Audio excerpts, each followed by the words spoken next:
এই দুর্ভোগ আমরা চাই না, এবং আমরা এখন থেকে আমি আমার স্টাফ ভাইদেরকে বলবো তারা যেন তাদের কর্মে ফিরে যায়। রেলের যারা ওনারা যে বিদ্যমান যে সুবিধা দিয়ে আছে সেগুলো সব বহাল থাকবে। গভীর রাতে রেল উপদেষ্টার সঙ্গে শ্রমিক নেতা বৈষম্য বিরোধীদের বৈঠক, দাবি পূরণের আশ্বাসে রানিং স্টাফদের কর্মবিরতি প্রত্যাহারের ঘোষণা, ট্রেন চলাচল শুরু। জনগণের বিপক্ষে গেলে পরিণতি হবে ৫ অগস্টের মতো বললেন তারেক রহমান। ক্ষমতায় গেলে হাসিনা বিরোধী সব দলকে নিয়ে ঐক্যের সরকার গঠনের ঘোষণা। কালোবাজারিদের দখলে প্রাথমিক ও মাধ্যমিকের পাঠ্য বই, পাণ্ডুলিপি ছাপিয়ে বিক্রি হচ্ছে নীলক্ষেতের দোকানে, পাঠানো হচ্ছে বিভিন্ন জেলায়। অসাধু প্রেস মালিকদের দুষছে এনসিটিভি। স্থায়ী আমানতের ১৩০০ কোটি টাকা তুলতে গলদঘর্ম অবস্থা চট্টগ্রাম বন্দর কর্তৃপক্ষের। জমা আছে এসালমের ৪টি সহ বিভিন্ন ব্যাংকে। চিঠি লেনদেন বৈঠকেও মিলছে না ফল। এবং বড় মৌসুমের শুরুতেই সার কিনতে নাজেহাল চাষি। নওগাঁয় প্রতি বস্তার দাম বেড়েছে ২৫০ টাকা। কৃত্রিম সংকট নিয়ে পাল্টাপাল্টি দোষারোপ খুচরা বিক্রেতা ডিলারদের।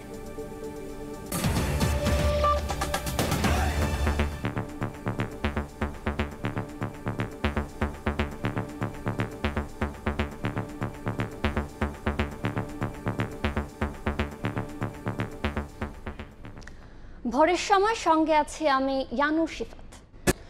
প্রায় ২৬ ঘন্টা পর কর্মবিরতি প্রত্যাহারের ঘোষণা দিয়েছে রেলওয়ের রানিং স্টাফরা। মঙ্গলবার গভীর রাতে তারা উপদেষ্টা ফজলুল কবির খানের সঙ্গে বৈঠক করেন। এ সময় তাদের সঙ্গে ছিলেন বৈষম্য বিরোধী ছাত্র আন্দোলনের কয়েকজন নেতা। বৈঠক শেষে বলা হয়, দাবি পূরণের আশ্বাস মিলেছে। ঘোষণার পর থেকেই চলাচল শুরু করেছে ট্রেন।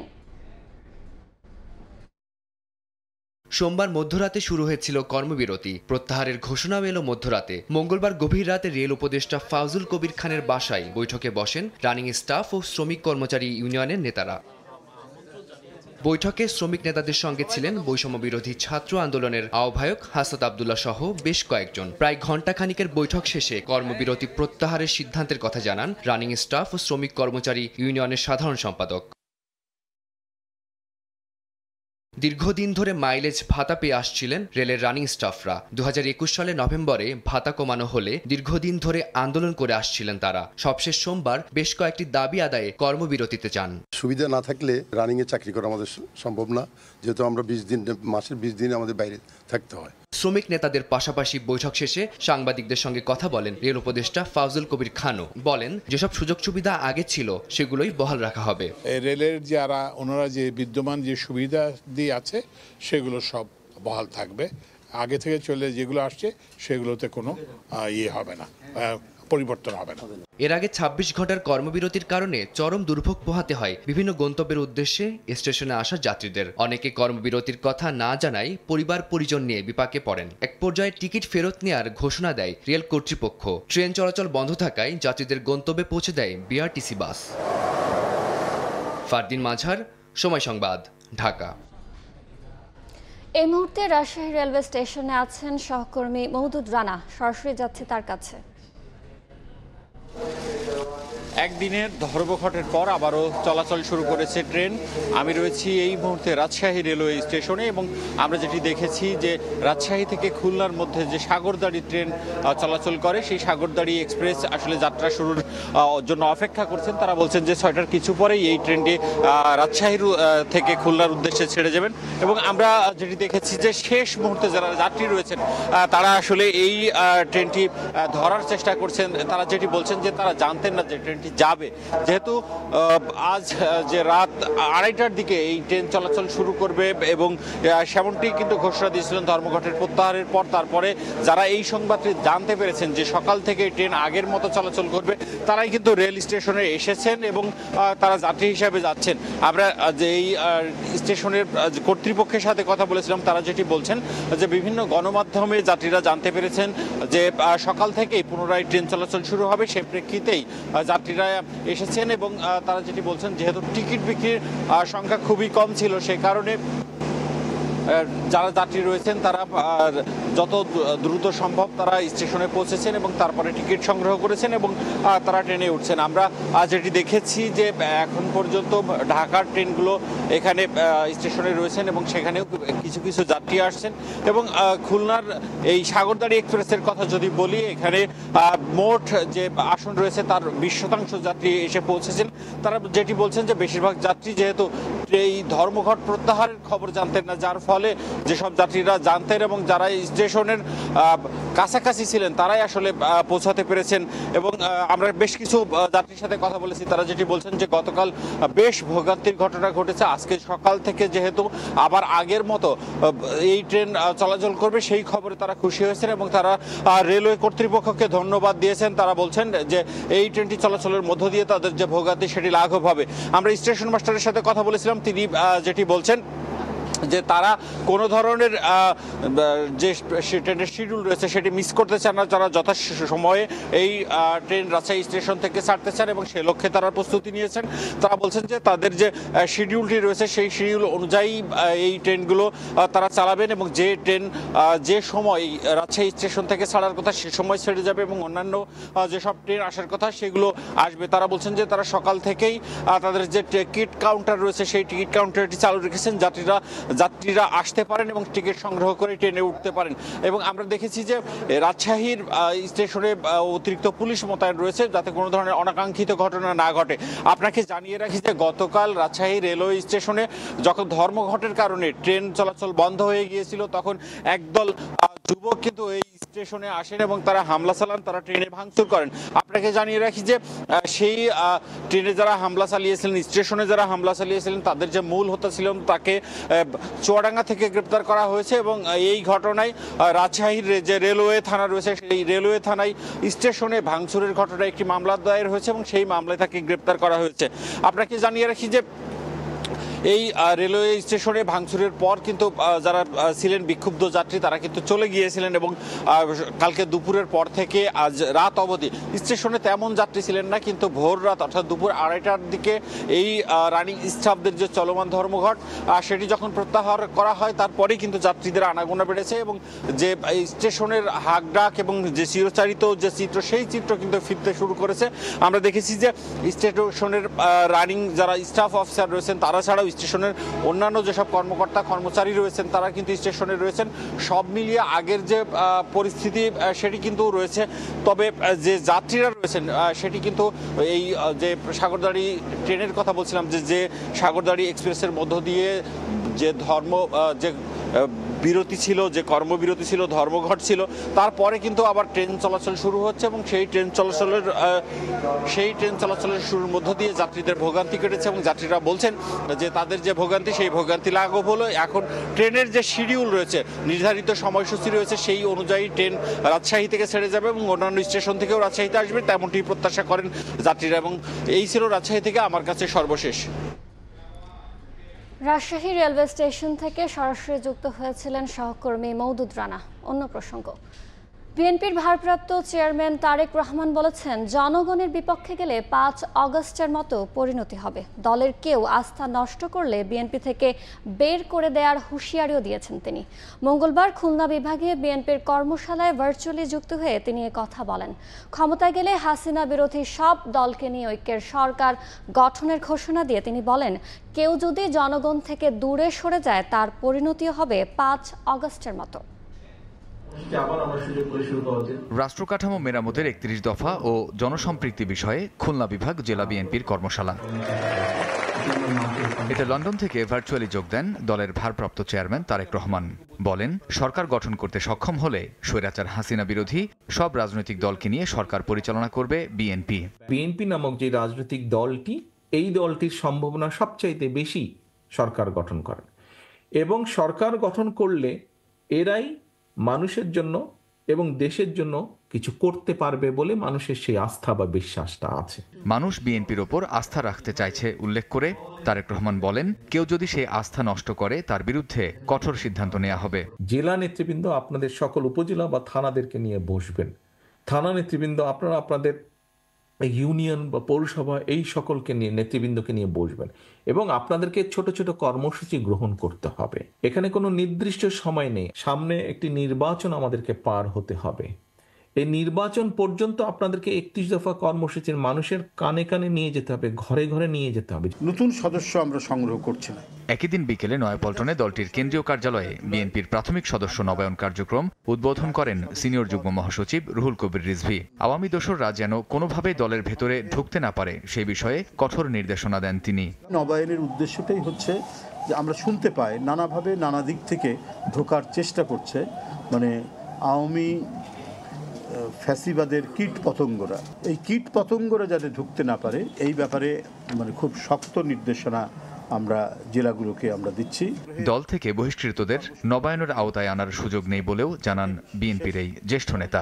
যারা বিভিন্ন কারণে দল থেকে বহিষ্কার হয়েছেন এরা কেউ নবায়ন করতে পারবে না। কামরুজ্জামান মামুন, সময় সংবাদ, ঢাকা। সুষ্ঠু, গ্রহণযোগ্য ও আন্তর্জাতিক মানের নির্বাচন আয়োজনে সব ধরনের সহায়তার আশ্বাস দিয়েছে ইউরোপীয় ইউনিয়ন। মঙ্গলবার আগারগাঁওয়ে নির্বাচন কমিশন ভবনে প্রধান নির্বাচন কমিশনারের সঙ্গে দেখা করে ইউর রাষ্ট্রদূত মাইকেল মিলার এই আশ্বাস দেন। বৈঠক শেষে সিএসি জানান ইউ সংস্কারকে গুরুত্ব দিয়েছে। স্বাধীন নির্বাচন কমিশন হিসেবে কাজ করে ইউ একমত হয়েছে বলে জানান সিইসি। ত্রয়োদশ নির্বাচন সামনে রেখে বেশ জোরে সোরে প্রস্তুতি নিচ্ছে নির্বাচন কমিশন। একদিকে চলছে ভোটার তালিকা চূড়ান্ত করার কাজ, অন্যদিকে দেশি বিদেশি প্রতিনিধিদের পরামর্শও নিচ্ছে কমিশন। মঙ্গলবার সকালে ইউরোপীয় ইউনিয়নের রাষ্ট্রদূত দেখা করেন প্রধান নির্বাচন কমিশনারের সঙ্গে। আলোচনা হয়েছে নির্বাচন প্রস্তুতির অগ্রগতি নিয়ে। সর্বশক্তি নিয়োগ করেছি to ensure a free fair and credible election. Free fair credible election সেটা অ্যাচিভ করার জন্য, ডেলিভার করার জন্য আমরা সার্বিক প্রস্তুতি নিয়ে আগাচ্ছি, এই কথাটা ওনাদেরকে জানিয়েছি। ইইউ সংস্কারকে গুরুত্ব দিচ্ছে জানিয়ে সিইসি বলেন জোটটি মনে করে নির্বাচন যাত্রায় সংস্কারের সময় কম হচ্ছে। ওনারা রিফর্মের প্রতি একটু গুরুত্ব দিচ্ছেন, যে রিফর্মের জন্য টাইমটা খুব শর্ট হয়ে যাচ্ছে, এটা মনে করছেন ওনারা। They are emphasising the reform process to go on. ইসির স্বাধীনতা কম্প্রোমাইজড হোক এটা আমরা চাই না, এই কথাটা ওনাদেরকে আমরা জানিয়েছি। তারা অ্যাপ্রিশিয়েট করছে, বলে যে আমরা বিশ্বাস করি EC should be independent. EU রাষ্ট্রদূত মাইকেল মিলার জানান পরবর্তী জাতীয় নির্বাচন আন্তর্জাতিক মানের করতে বাংলাদেশকে সহযোগিতা করবে ইউরোপীয় union. For the reform ambitions of the interim government, for the holding of elections in a transparent manner in line with international standards, and also to ask the Chief Election Commissioner what the European Union can do to support him. পরে ঢাকাস্থ ইউরোপীয় union দূতাবাসে সফরকারী গণতন্ত্র বিশেষজ্ঞ বেটি বাকেন ও Michael লিডাউর সিইসির সঙ্গে সৌজন্য সাক্ষাৎ করেন। সানবীর রূপল, সময় সংবাদ, ঢাকা। বাংলাদেশের বন্দর উন্নয়ন, লজিস্টিক ব্যবস্থাপনা এবং নবায়নযোগ্য জ্বালানি খাতে বিনিয়োগ করবে সংযুক্ত আরব আমিরাতের দুটি প্রতিষ্ঠান। রাষ্ট্রীয় অতিথি ভবন যমুনায় প্রধান উপদেষ্টা ডক্টর মোহাম্মদ ইউনূসের সঙ্গে সাক্ষাৎকালে প্রতিষ্ঠান দুটির প্রতিনিধি দল এ প্রস্তাবনা তুলে ধরে।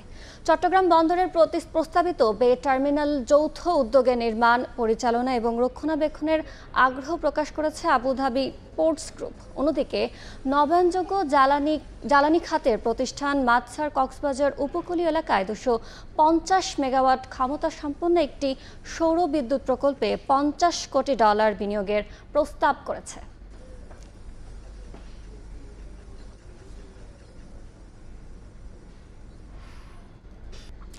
বছরের 1 মাস পেরিয়ে গেলেও এখনও শিক্ষার্থীদের হাতে পৌঁছায়নি প্রাথমিক ও মাধ্যমিক পর্যায়ের সব পাঠ্য বই। তবে বিনামূল্যের সব বই বিক্রি হচ্ছে নীলক্ষেত সহ বিভিন্ন বইয়ের দোকানে। এনসিটিভি বলছে সব বই সরবরাহের দেরির সুযোগ নিয়ে কালোবাজারি বিক্রি করছে অসাধু ব্যবসায়ীরা। শিক্ষাবিদরা বলছেন দ্রুত বই শিক্ষার্থীদের হাতে পৌঁছানো না গেলে বন্ধ হবে না অসাধু ব্যবসায়ীদের দৌরাত্ম্য। শাকির আহমেদের রিপোর্ট। রাজধানীর নীলক্ষেত বেশ কয়েকটি দোকানে মিলছে প্রাথমিক ও মাধ্যমিক পর্যায়ের সব পাঠ্য বই। আইন অনুযায়ী এসব বই বিক্রি দণ্ডনীয় অপরাধ হলেও দিন দুপুরে চলছে বিক্রি। পাঠ্য বই বিক্রির কারণ জানতে চাইলে বিক্রেতার দাবি, অভিভাবক কিংবা স্কুল কর্তৃপক্ষের অনুরোধে এসব বইয়ের মূল কপি সংগ্রহ করে দেন তিনি। কখনো পিডিএফ থেকে প্রিন্ট করে বিক্রি করেন।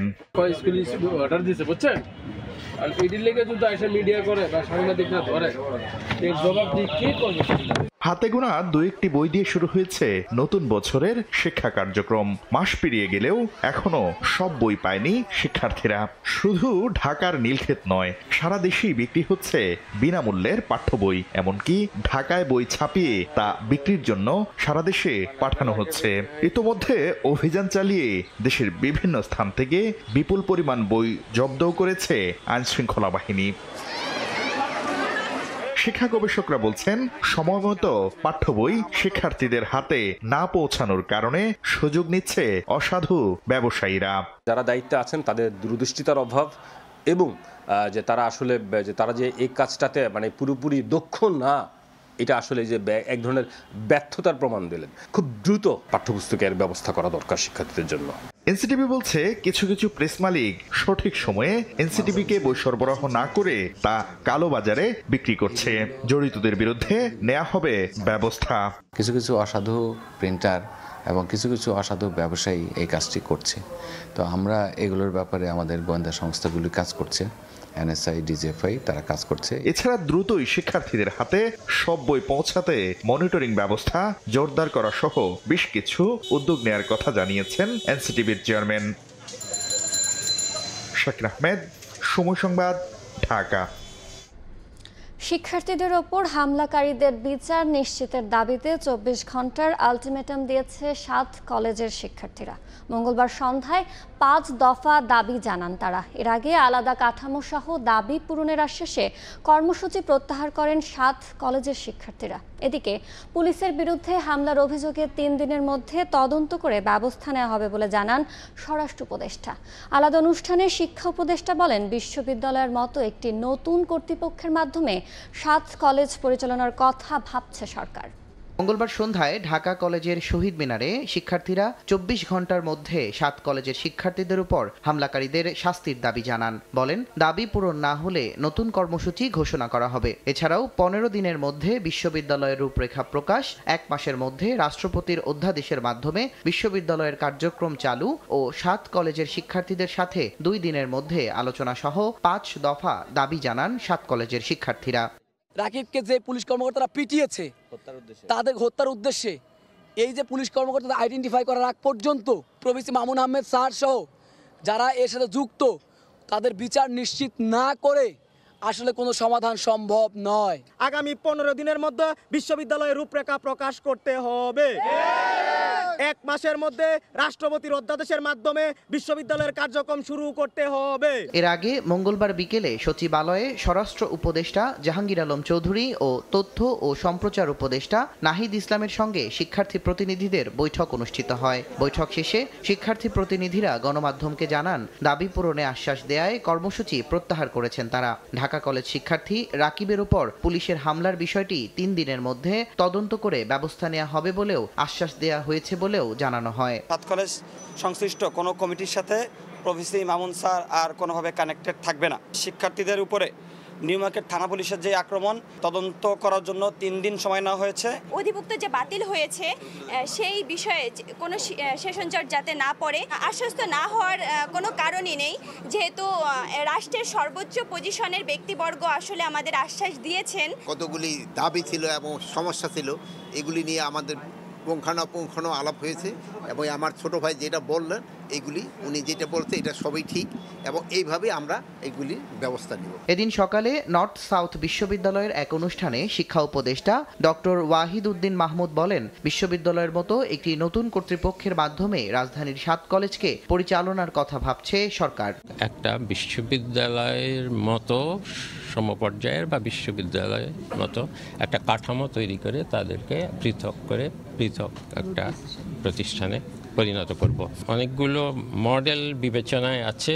মন্ত্রণালয়কে না জানিয়ে চলমান স্নাতক ভর্তি কার্যক্রমের মধ্যেই ঢাকা বিশ্ববিদ্যালয় অধিভুক্তি বাতিল করায় জটিলতা তৈরি হয়েছে বলেও মন্তব্য করেন শিক্ষা উপদেষ্টা। যে কোনো বিশ্ববিদ্যালয় করতে গেলে তার একটা বিধি বিধান লাগে। তুষার আহমেদ ইমন, সময় সংবাদ, ঢাকা। চট্টগ্রাম বন্দরের স্থায়ী আমানত হিসেবে বিভিন্ন ব্যাংকে রাখা ১৩০০ কোটি টাকার ভবিষ্যৎ ক্রমশ অনিশ্চিত হয়ে পড়েছে। ডিসেম্বরের মধ্যে টাকা পরিশোধের প্রতিশ্রুতির মাঝে ফেরত পেয়েছে মাত্র ১৮ কোটি টাকা। বারবার চিঠি দেওয়ার সত্ত্বেও টাকা ফেরতে ব্যাংকগুলোর আশানুরূপ সাড়া না পেয়ে শেষ পর্যন্ত বাংলাদেশ ব্যাংকের দ্বারস্থ হয়েছে চট্টগ্রাম বন্দর কর্তৃপক্ষ। সাখাওয়াত টিপুর ক্যামেরায় বিস্তারিত জানাচ্ছেন কমল দে। চট্টগ্রাম বন্দরের হিসাব বিভাগের তথ্য অনুযায়ী সাবেক অ্যাসালমের মালিকানাধীন 4টি ব্যাংকের 927 কোটি টাকা সহ স্থায়ী আমানত হিসেবে বিভিন্ন ব্যাংকের শাখায় অন্তত 1300 কোটি টাকা আটকে আছে। গত বছরের সেপ্টেম্বর মাস থেকে চিঠি দেওয়ার পাশাপাশি শীর্ষ কর্মকর্তাদের সঙ্গে বৈঠক করে স্থায়ী আমানত নগদায়নের অনুরোধ জানিয়ে আসছে বন্দর কর্তৃপক্ষ। ডিসেম্বরের মধ্যে টাকা পরিশোধের অঙ্গীকার করলো। এখন পর্যন্ত শুধুমাত্র একটি ব্যাংক থেকে 18 কোটি টাকা পাওয়া গেছে। এই অবস্থায় টাকা ফেরত পাওয়ার সহযোগিতা চেয়ে বাংলাদেশ ব্যাংকের গভর্নরের কাছে চিঠি দেওয়া হয়েছে। গত ডিসেম্বর পর্যন্ত সময় চেয়েছিল, পরে আবার টাইম পিটিশন দিয়েছে। তো মূলত তারা টাকাটা দিতে এখন গড়িমসি করছে। বাংলাদেশ ব্যাংক যেহেতু ব্যাংকগুলোর গ্যারান্টার, সেই হিসেবে বাংলাদেশ ব্যাংকের হস্তক্ষেপ আমরা কামনা করেছি। বাংলাদেশ ব্যাংকের নির্দেশনা অনুযায়ী মোট আয়ের 50% সরকারি ব্যাংকে এবং বাকি 50% বেসরকারি ব্যাংকে স্থায়ী আমানত হিসেবে রাখতে হয়। সেই অনুযায়ী বেসরকারি ব্যাংকে রাখা 1300 কোটি টাকা নিয়ে চরম বেকায়দায় পড়েছে চট্টগ্রাম বন্দর কর্তৃপক্ষ। মূলত আমদানি রপ্তানি বাণিজ্যের কন্টেনার পণ্য হ্যান্ডেলিং এর পাশাপাশি বিভিন্ন স্থাপনা ভাড়া দিয়ে বছরে প্রায় 4000 কোটি টাকা আয় করে বন্দর কর্তৃপক্ষ। এর মধ্যে নিজস্ব খরচ মিটিয়ে বছরে অন্তত 1000 কোটি টাকা জমা হিসেবেই থাকছে। আর এই টাকা নিয়েই জটিলতা চলছে। তবে এসব দুর্বল ব্যাংকে শত শত কোটি টাকা জামানত হিসাবে রাখা নিয়েও প্রশ্ন উঠেছে। যারা এই ব্যাংকের মালিক ছিলেন তারা অনেক প্রভাবশালী ছিলেন, তাদের প্রভাবে হয়তো রাখা হতে পারে, এরকম ঘটনাও ঘটতে পারে। আতঙ্কিত গ্রাহকেরা একযোগে টাকা তুলে নেওয়ায় ব্যাংকগুলোতে সাময়িক তারল্য সংকট সৃষ্টি হয়েছে। এ নিয়ে ব্যাংকের শাখা ব্যবস্থাপকেরা কোনো মন্তব্য করতে রাজি হননি। ব্যাংকগুলোর টাকা বন্দর কর্তৃপক্ষ কিভাবে পাবে, ফেরত পাবে, সেটা অবশ্যই বাংলাদেশ ব্যাংক নির্ধারণ করবে এবং সে টাকা তারা ফেরত পাবে। বাংলাদেশ ব্যাংক ইতিমধ্যে অনেকগুলো পদক্ষেপ নিয়েছে। ফার্স্ট সিকিউরিটি ইসলামী ব্যাংক এরই মধ্যে 18 কোটি টাকা ফেরত দিয়েছে। এছাড়া আরো 12 কোটি টাকা আগামী মাসে নগদায়ন হওয়ার কথা রয়েছে। তবে স্থায়ী আমানতের টাকা দ্রুত নগদায়ন না হলে ব্যাংকগুলোর বিরুদ্ধে আইনগত ব্যবস্থা নেওয়ার চিন্তা ভাবনা করছে চট্টগ্রাম বন্দর কর্তৃপক্ষ। কমল দে, সময় সংবাদ, চট্টগ্রাম। ইসলামী ব্যাংক থেকে 800 কোটি টাকা আত্মসাতের অভিযোগে এসালমের ছেলেসহ 52 জনের বিরুদ্ধে মামলা করেছে দুদক। আর 200 কোটি টাকার সন্দেহজনক লেনদেনের ঘটনায় দুদকের জালে ভোলা 3 আসনের সাবেক এমপি নুরুন্নবী চৌধুরী শাওন। মঙ্গলবার ঢাকার স্বয়ংক্রিয় ট্রাফিক ব্যবস্থার নামে 38 কোটি টাকা ক্ষতি সাধনের সঙ্গে জড়িতদের খুঁজতে অভিযান চালিয়েছে দুদক। ঢাকা শহরের ট্রাফিক ব্যবস্থাপনা কেন্দ্রীয় কন্ট্রোল রুম, যেখান থেকে স্বয়ংক্রিয়ভাবে ট্রাফিক ব্যবস্থা নিয়ন্ত্রণ হওয়ার কথা ছিল, অথচ এখন আনসারদের মেস হিসাবে ব্যবহার করছে দক্ষিণ সিটি কর্পোরেশন। দুদকের অভিযানে মিলেছে এমন তথ্য। আপনি প্রশাসনের কাছে জিজ্ঞেস করেন, অবশ্যই জানবে, প্রশাসন জানবে না কেন? সংস্থাটি বলছে 2010-11 অর্থ বছরে বিশ্বব্যাংকের সহায়তায় নির্মল বায়ু ও টেকসই পরিবেশের কেইস প্রকল্পের কাজ শুরু হয়। এ প্রকল্পের অধীনে 38 কোটি টাকা খরচ করে ঢাকার প্রতিটি মোড়ে স্বয়ংক্রিয় স্মার্ট ট্রাফিক সিগন্যাল বসানো হয়। কেন্দ্রীয় নিয়ন্ত্রণ কক্ষ থেকে মনিটরিং এর কথা থাকলেও ট্রাফিক সিগন্যালগুলো অকেজো, যার অব্যবস্থাপনার পিছনে হোতাদের খুঁজে বের করতে চায় দুদক। এখানে কোনো ট্রাফিক সিগন্যাল কন্ট্রোল রুম নাই, এখানে আসলে থাকে আনসার সদস্যরা।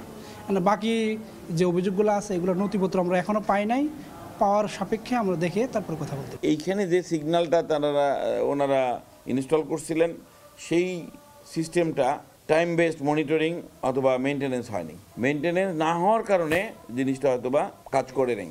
এদিন ইসলামী ব্যাংকের চট্টগ্রামের খাতুনগঞ্জ শাখা থেকে 827 কোটি টাকা ঋণের নামে আত্মসাতের অভিযোগে এস আলম গ্রুপ সংশ্লিষ্ট প্রতিষ্ঠানের বিরুদ্ধে মামলা করেছে দুদক। আসামির তালিকায় এস আলমের ছেলে ও ইসলামী ব্যাংকের সাবেক চেয়ারম্যান আহসানুল আলম সহ 52 জন। পারস্পরিক যোগসাজশে ক্ষমতার অপব্যবহার, অপরাধমূলক বিশ্বাসভঙ্গ, অপরাধমূলক অসদাচরণ, প্রতারণা, জাল জালিয়াতির মাধ্যমে ইসলামী ব্যাংক বাংলাদেশ পিএলসি খাতুনগঞ্জ শাখা চট্টগ্রাম হতে 827 কোটি 42 লক্ষ টাকারও বেশি টাকা আত্মসাৎ সহ বিনিয়োগকৃত অর্থের মানি লন্ডারিং সংক্রান্ত অপরাধের প্রমাণিত হওয়ায় 52 জনের বিরুদ্ধে আরও একটি মামলা রুজু হয়েছে। ভোলা 3 আসনের সাবেক এমপি নুরুন নবী চৌধুরী শাওনের বিরুদ্ধে 51 কোটি টাকার অবৈধ সম্পদ ও 208 কোটি টাকার সন্দেহজনক লেনদেনের অভিযোগে মামলা করেছে দুদক। তাসলিম তৌহিদ, সময় সংবাদ, ঢাকা। সালমান এফ রহমানের খামখেয়ালিতে দোহারবাসী প্রাকৃতিক গ্যাসের সংযোগ থেকে বঞ্চিত হয়েছেন বলে অভিযোগ করেছেন জাতীয় নাগরিক কমিটির মুখ্য সংগঠক সার্জিস আলম। দেশের হাজার কোটি টাকা পাচার করে সালমান এফ রহমান দেশকে আর্থিকভাবে ক্ষতিগ্রস্ত করেছেন বলে মন্তব্য করেন তিনি। মঙ্গলবার সন্ধ্যায় দোহারের জয়পাড়া বড় মাঠে শ্রমজীবী মানুষের মাঝে শীত বস্ত্র বিতরণ করেন সার্জিস। এ সময় স্থানীয় সাবেক জনপ্রতিনিধিদের সমালোচনা করে বলেন, সালমান এফ রহমানের কর্মীরা চাঁদাবাজি থেকে শুরু করে ভূমি দখল, ড্রেজিংয়ের টাকা লুট, নদী থেকে অবৈধ বালু উত্তোলন সহ নানা ধরনের অন্যায় কর্মকাণ্ড করেছে। নতুন বাংলাদেশ গঠনে সবাইকে একসঙ্গে কাজ করার আহ্বান জানান জাতীয় নাগরিক কমিটির মুখ্য সংগঠক।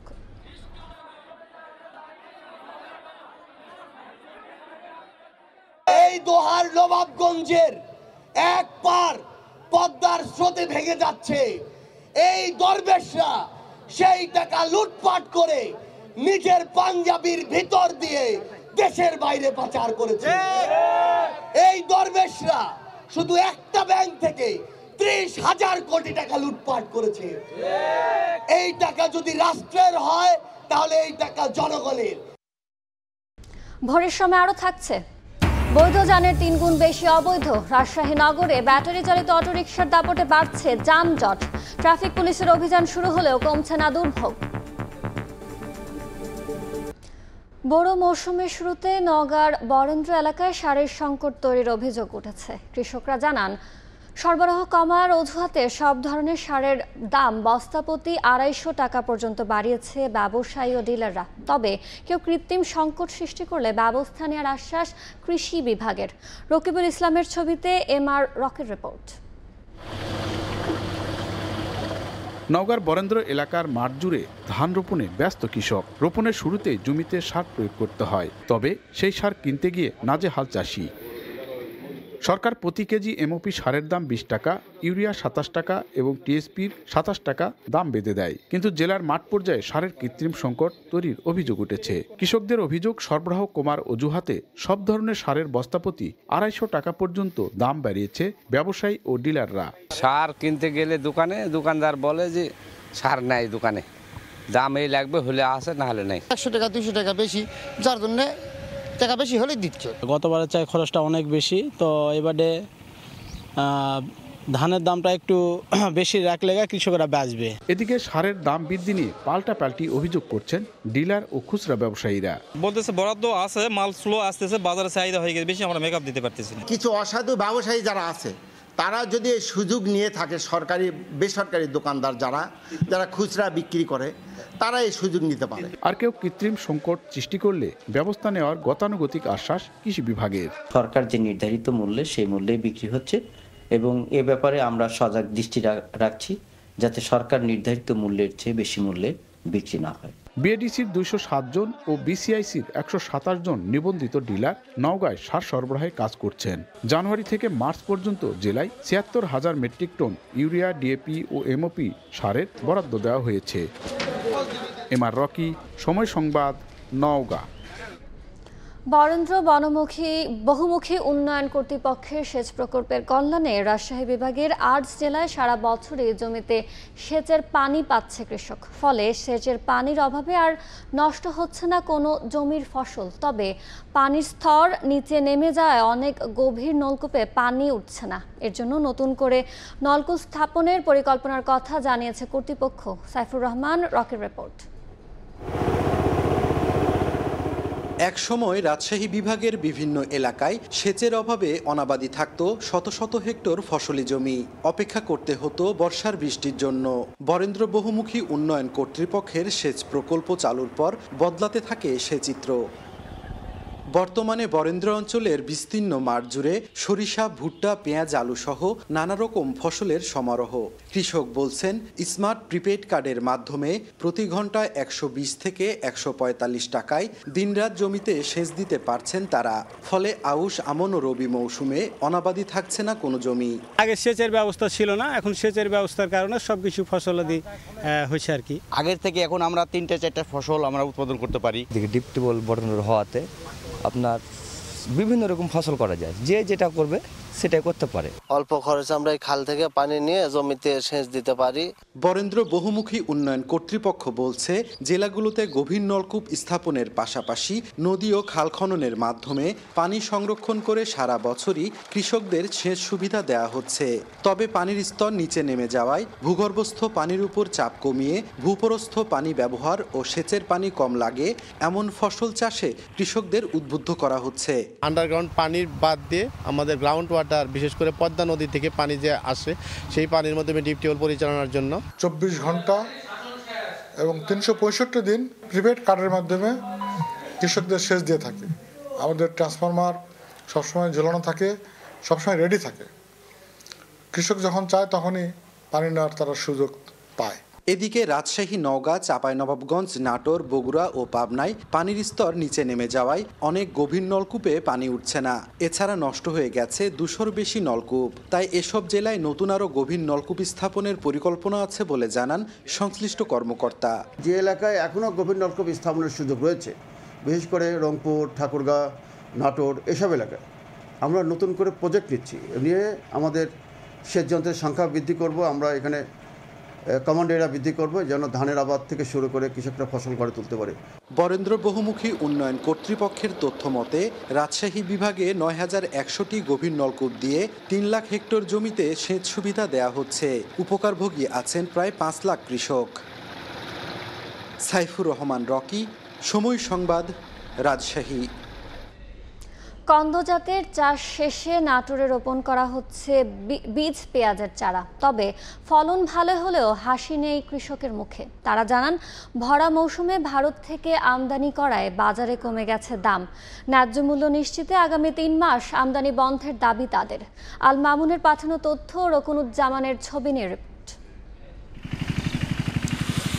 ক্ষেত থেকে তুলে বাজারজাত করা হচ্ছে কন্দ জাতের পেঁয়াজ, পাশাপাশি অন্য ক্ষেতে রোপণ করা হচ্ছে বীজ পেঁয়াজের চারা।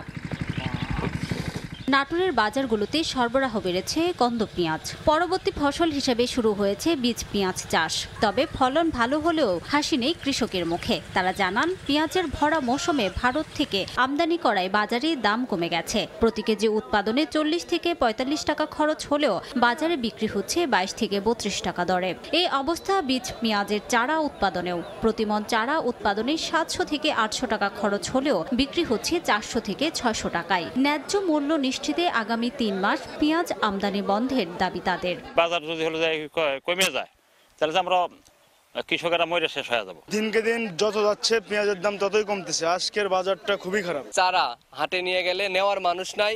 ১০০০ টাকা, ৮০০ টাকা মন। আগামী ৩টা মাস যদি ইনপুট বন্ধ রাখে কৃষকেরা লাভবান হতে পারবি। তবে কৃষকের ন্যায্য মূল্য নিশ্চিতে সব ধরনের ব্যবস্থা নেওয়ার গতানুগতিক আশ্বাস কৃষি বিভাগের। কৃষি সম্প্রসারণ অধিদপ্তর কাজ করে যাচ্ছে কৃষকের সেবায়, যারা তারা আধুনিক জাত ব্যবহার করে বেশি ফলন পায়, এই জন্য আমরা কাজ করছি। ফসলে যাতে ন্যায্য দাম পায়, অর্থনৈতিকভাবে লাভবান হয়, এই জন্য আমরা সংশ্লিষ্ট যত মহল আছে সবগুলোর সাথে আমরা যোগাযোগ রক্ষা করে চলেছি। কৃষি বিভাগের তথ্য মতে চলতি মৌসুমে নাটোরে ১,১২,০০০ মেট্রিক টন পেঁয়াজ উৎপাদনের লক্ষ্যমাত্রা নির্ধারণ করা হয়েছে। সময় সংবাদ, নাটোর। ভোরের সময় আরও থাকছে। আটকে গেল আন্তর্জাতিক অপরাধ আদালতের ওপর যুক্তরাষ্ট্রের নিষেধাজ্ঞা আরোপের বিল। সিনেটে পায়নি পর্যাপ্ত ভোট। তেল আবিবে নিষিদ্ধ হলো ফিলিস্তিনি শরণার্থী সংস্থা। সংকট বাড়ার শঙ্কা। 15,000 যানের নিবন্ধন থাকলেও সড়কে চলছে প্রায় 3 গুণ। রাজশাহী নগরের প্রধান সড়কগুলোতে ব্যাটারি চালিত অটোরিকশা ও ভ্যানের কারণে বাড়ছে যানজট। নগরবাসী বলছেন, যানবাহনগুলো নিয়ন্ত্রণহীন ও অপরিকল্পিতভাবে চলাচল করায় পথচারীদের ভোগান্তি বাড়াচ্ছে। সিটি কর্পোরেশনের দাবি, অনিবন্ধিত যান চলাচল বন্ধে উদ্যোগ নিয়েছেন তারা।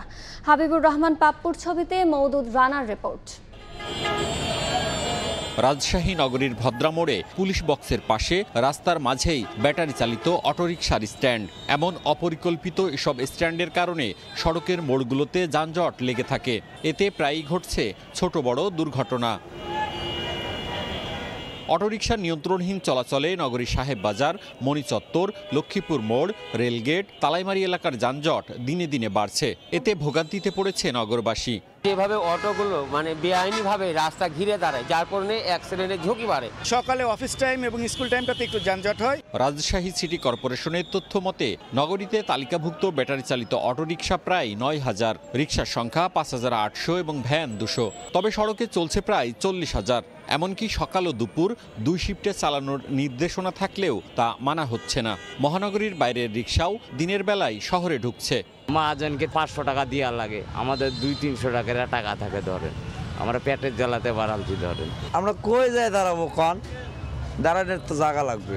গরিব মানুষের বাবা কি করবো বলো, এই কারণে আমরা তো ধরো বয়স হয়ে গেছি, আমরা তো অন্য কাজে করতে পারবো না রে বাবা। চালকদেরকে যাতে আমরা প্রশিক্ষণ দেওয়াতে পারি, এই বিষয়ে একটা সিদ্ধান্ত হয়েছে।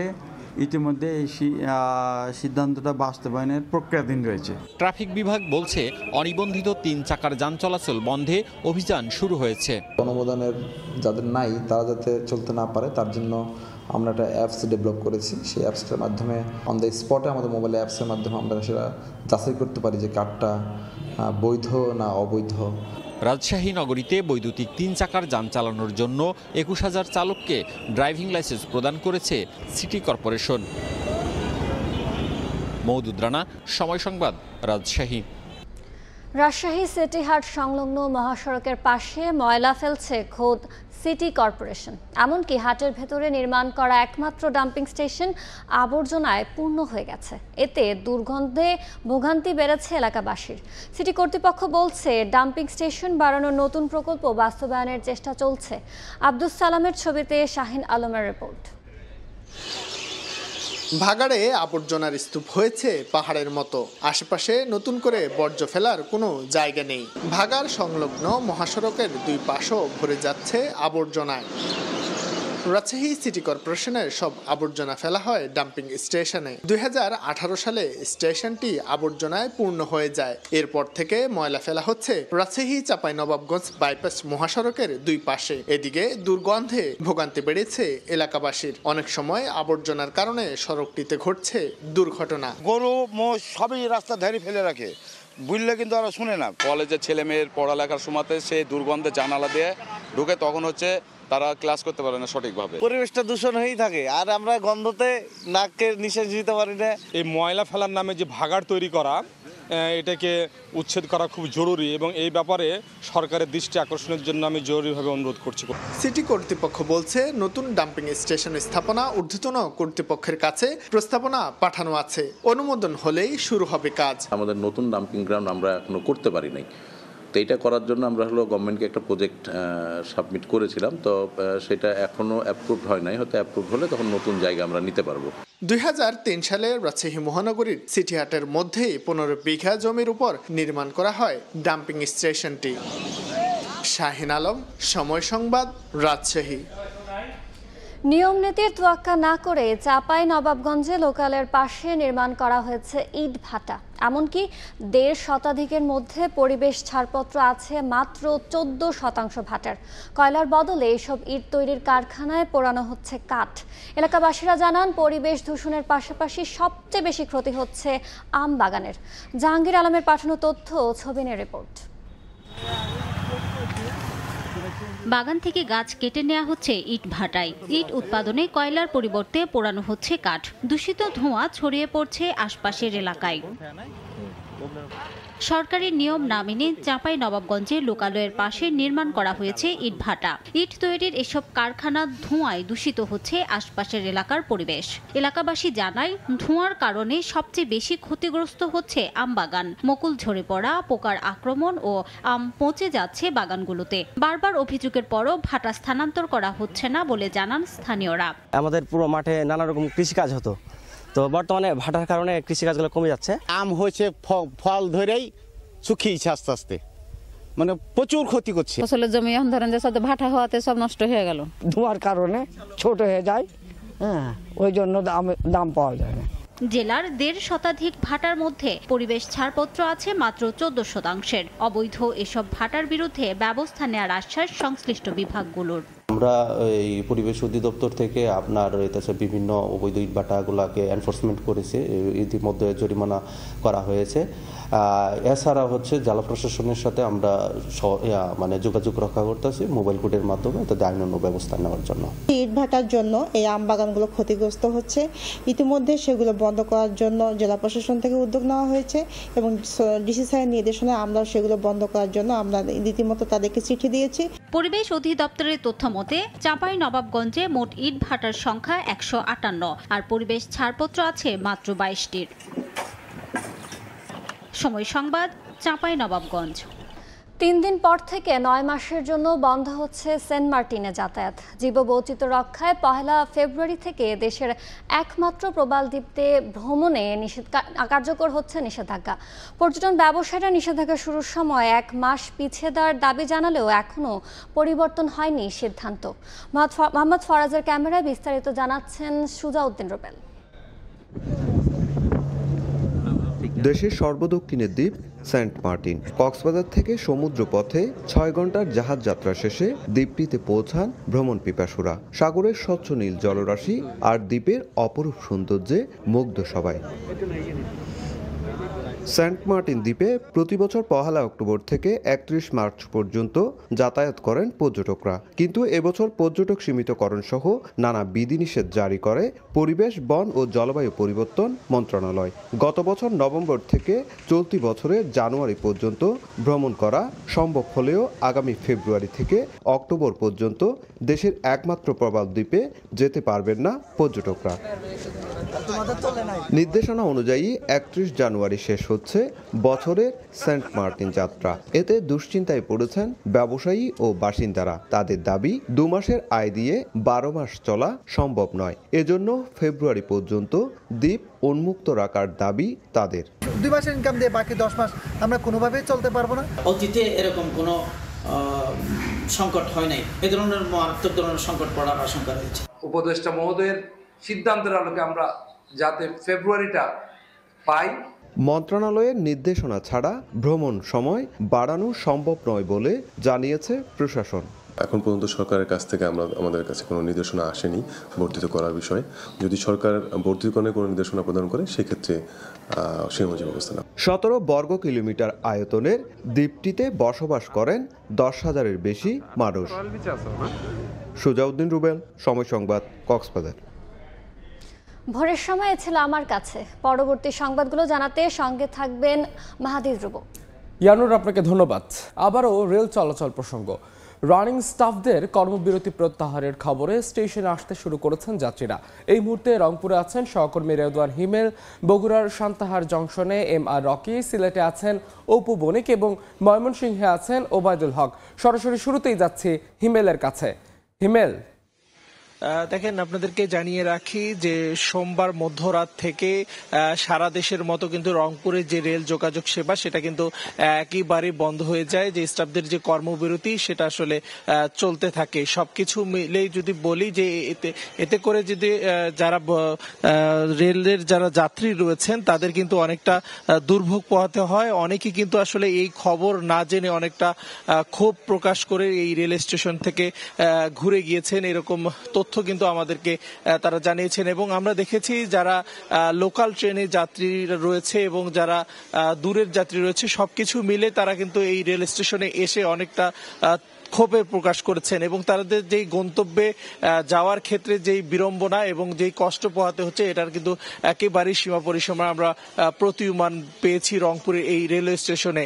এবং যে স্টাফদের যে এই দীর্ঘ কয়েক ঘন্টার যে কর্মবিরতি, প্রায় 48 ঘন্টার যে কর্মবিরতি, সেটা কিন্তু একেবারেই এই রেলওয়ে যাত্রীদের ক্ষেত্রে অনেকটা কষ্ট পোহাতে হচ্ছে। এবং আমরা দেখেছি আজকে কিছুক্ষণ আগেই এই রেলের কর্মকর্তা, আমরা যে রেলওয়ে যে সুপারিনটেন্ডেন্ট যিনি শঙ্কর গাঙ্গুলি, তার সঙ্গে কথা বলেছি, তিনি আমাদেরকে জানিয়েছেন কিছুক্ষণ আগে কিন্তু এই রেল যোগাযোগ সেবাটি আসলে খুলে দেওয়া হয়েছে এবং এই কর্মবিরতিটা এখন পর্যন্ত আসলে শিথিল হয়েছে আমরা যতটুকু জানতে পেরেছি। এবং কিছুক্ষণ পরেই কিন্তু রংপুর এই রেলওয়ে স্টেশনে যে লোকাল ট্রেন রয়েছে বুড়িমারি ট্রেনে কিন্তু আসলে যাত্রা করবেন বলে এমনটি আমাদেরকে জানিয়েছেন। আসলে রেল স্টেশনের যে ঘন্টা সেটা কিন্তু আসলে বেজে দিয়েছেন এবং কিছুক্ষণ পর যে লোকাল ট্রেন, সেই লোকাল ট্রেন কিন্তু আসলে যাত্রা করবে কিছুক্ষণ পর এবং যাত্রীরাও কিন্তু রেলওয়ে স্টেশনে এসে পৌঁছেছেন। এবং কুড়িগ্রাম এক্সপ্রেসের কথা বলি, সেটা কিন্তু আজকে বন্ধ থাকার কারণে আজকে এবং যাবে না। এবং সবকিছু মিলে যদি বলি আজকে বন্ধের দিন থাকায় কিন্তু আসলে কুড়িগ্রাম এসে ঢাকার দিকে গন্তব্য করবে না। সবকিছু মিলে এই মুহূর্তের মধ্যে কিন্তু যে লোকাল ট্রেন সেটা কিন্তু ইতিমধ্যে রেল স্টেশনে এসে পৌঁছেছেন এবং সেই বাসেও কিন্তু আমরা পেয়েছি। আমার সবকিছু মিলে এই ছিল আমার কাছে রংপুর থেকে সবশেষ। এখন আমি চলে যাচ্ছি নওগাঁয়, সেখানে রয়েছে সহকর্মী MR রকি।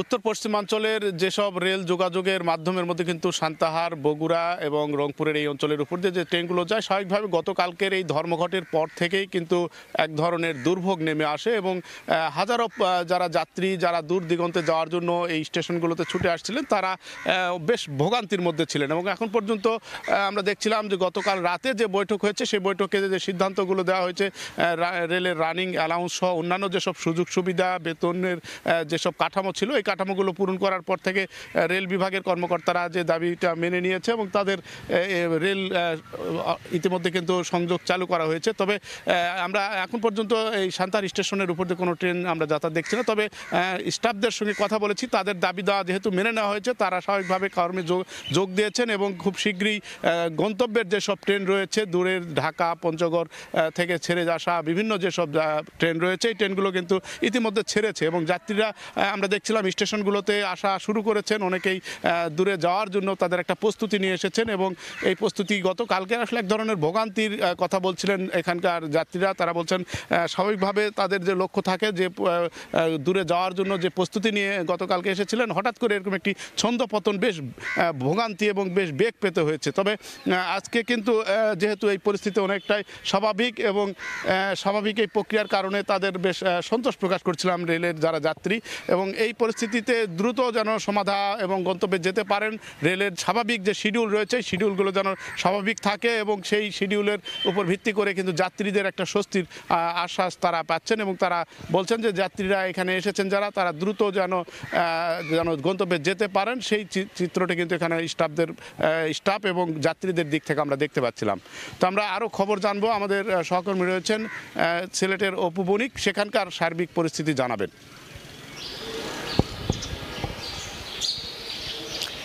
দেখুন, আমরা এই মুহূর্তে আছি সিলেট রেলওয়ে স্টেশনে। যেমনটি দেখছিলেন, আসলে স্টেশন অনেকটাই শূন্য রয়েছে, যেহেতু সোমবার দিবাগত রাত থেকেই কিন্তু রেলের কর্মবিরতি চলছিল। সেই সুবাদে গতকাল পর্যন্ত কিন্তু কর্মবিরতি ছিল এবং গতকাল ঠিক আড়াইটার দিকে যে সিদ্ধান্ত আসছে যে আসলে আজকের মধ্যে তাদের সবগুলো দাবি পূরণের সাপেক্ষে কিন্তু তাদের সব দাবিগুলো পূরণ হয়ে যাবে। এবং যেমনটি আপনাদেরকে বলছিলাম যে রেলপথ মন্ত্রণালয়ের যিনি উপদেষ্টা রয়েছিলেন মোহাম্মদ ফাউজুল কবির খানের বাসায় কিন্তু এই রুদ্ধশ্বাস যে বৈঠকটি রয়েছিল, সেই বৈঠকটি শেষেই কিন্তু মঙ্গলবার দিবাগত রাত 8টার দিকে ধর্মঘট তুলে নেওয়ার আশ্বাস তুলে নেওয়ার ঘোষণা দিয়েছেন বাংলাদেশ রেলওয়ে রানিং স্টাফ এবং শ্রমিক যে কর্মচারীর ইউনিয়নের নেতৃবৃন্দরা। এর আগে কিন্তু রেলপথ উপদেষ্টার সঙ্গে শ্রমিক নেতা এবং ছাত্র প্রতিনিধিদের উপস্থিতিতেই রানিং স্টাফদের দাবি দেওয়া এবং কর্মবিরতি নিয়ে কিন্তু রানিং স্টাফ এবং কর্মচারী ইউনিয়নের নেতাদের বৈঠক হয়। পরবর্তীতে 2:30টার পর থেকে কিন্তু তাদের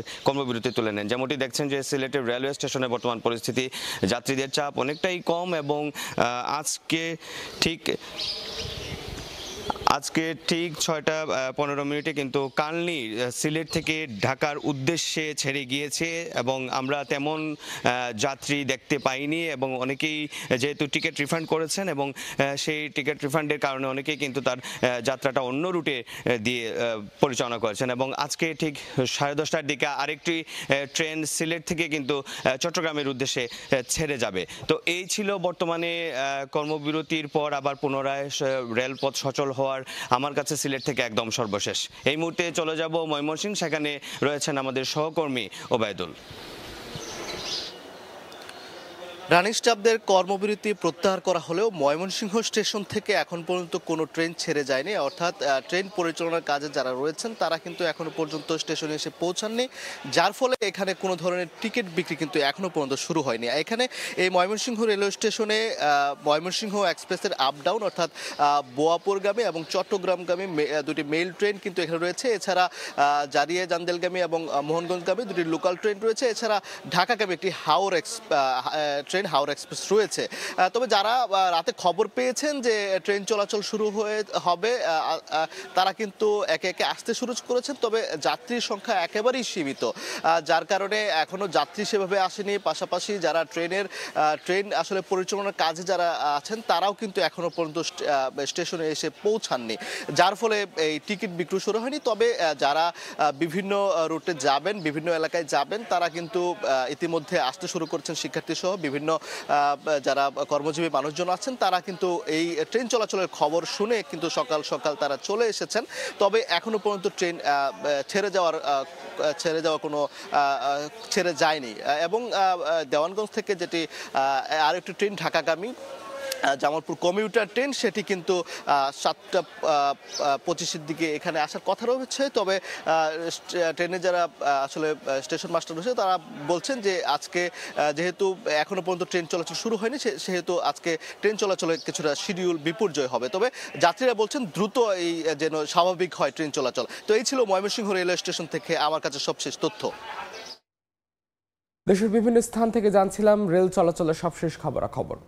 কিশোরগঞ্জের ভৈরব নদীতে অবৈধভাবে বালু তোলার কারণে 2টি ঘর ও 300 ফুট ভূমি নদী গর্ভে বিলীন হয়ে গেছে। এই সময় ড্রেজার শ্রমিকরা পালিয়ে যাওয়ার চেষ্টা করলে স্থানীয়রা তাদের আটক করে পুলিশে দেয়। দ্রুত জিও ব্যাগ ফেলে ভাঙন রোধের চেষ্টা চলছে বলে জানিয়েছে পানি উন্নয়ন বোর্ড। একের পর এক ভাঙছে নদীর পাড়, এতে দিশেহারা হয়ে পড়েছেন তীরবর্তী এলাকার বাসিন্দারা। কিশোরগঞ্জের ভৈরব শহরের বাগানবাড়ি এলাকায় অসময়ের মেঘনা ভাঙনে ঘরবাড়ি ও 300 ফিট ভূমি নদীগর্ভে বিলীন হয়ে গেছে। এলাকাবাসীর অভিযোগ, সোমবার সন্ধ্যায় চাতালকলের ড্রাইডক নির্মাণের জন্য মেঘনা নদী থেকে ড্রেজার দিয়ে বালু উত্তোলন করা হচ্ছিল। এ কারণে মধ্যরাত থেকে ভাঙন দেখা দেয়। বিষয়টি বুঝতে পেরে ড্রেজারের লোকজন পালিয়ে যাওয়ার চেষ্টা করলে স্থানীয়রা তাদের আটক করে পুলিশে দেয়। রুট ড্রেজার লাগাইছে, রুট ড্রেজার লাগানোর পরে এক নৌকা মাটি ওঠানোর পরে এখানে ভাঙনি লেগে গেছে। যে এখানে একটা স্থায়ী সমাধান করার জন্য কর্তৃপক্ষের উদাসীনতা কেন? অসময়ের ভাঙনটি প্রতিহত করার জন্য যথাযথ কর্তৃপক্ষের দৃষ্টি আকর্ষণ করছে। ঘটনার পর রাতেই পানি উন্নয়ন বোর্ড ও স্থানীয় প্রশাসন ঘটনাস্থল পরিদর্শন করেন। দ্রুত জিও ব্যাগ ফেলে ভাঙন রোধের চেষ্টা করা হচ্ছে বলে জানিয়েছে সংশ্লিষ্টরা। আমরা হোপফুলি এটা পার্মানেন্টলি কাজ করার জন্য আমরা অতি শীঘ্রই এটি প্রপোজাল করব। ড্রেজারে বালু উত্তোলনের কারণে 2024 সালের 8 আগস্ট একই এলাকায় যমুনা অয়েল কোম্পানি ও বিএডিসির সার গোদাম সহ একটি বাইপাস সড়ক নদী গর্ভে বিলীন হয়ে যায়। সময় সংবাদ, ভৈরব। জিয়াউর রহমানের 89তম জন্মবার্ষিকী উপলক্ষে রাঙামাটিতে শতাধিক শীতার্থকে কম্বল দেওয়া হয়েছে। মঙ্গলবার শহরের কাঁঠালতলী এলাকায় দলীয় কার্যালয়ের সামনে কম্বল বিতরণ করে জেলা মহিলা দল। এ সময় 5 শতাধিক দুস্থকে কম্বল দেওয়া হয়। সহায়তা পেয়ে স্বস্তি প্রকাশ করেন শীতার্থরা। অনুষ্ঠানে জেলা বিএনপি ও অঙ্গ সংগঠনের নেতাকর্মীরা উপস্থিত ছিলেন।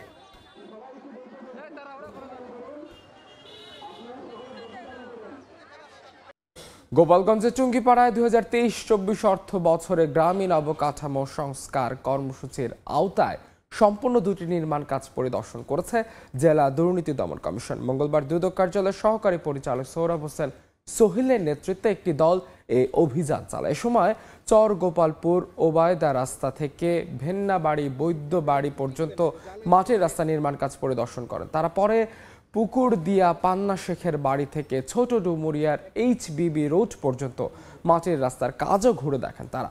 পরিদর্শন শেষে প্রকল্প বাস্তবায়ন কর্মকর্তার অফিসে কাজগুলোর নথি তলব করে দলটি। নথি পর্যালোচনা করে প্রাথমিকভাবে অনিয়মের সত্যতা পেয়েছেন দুদক কর্মকর্তারা।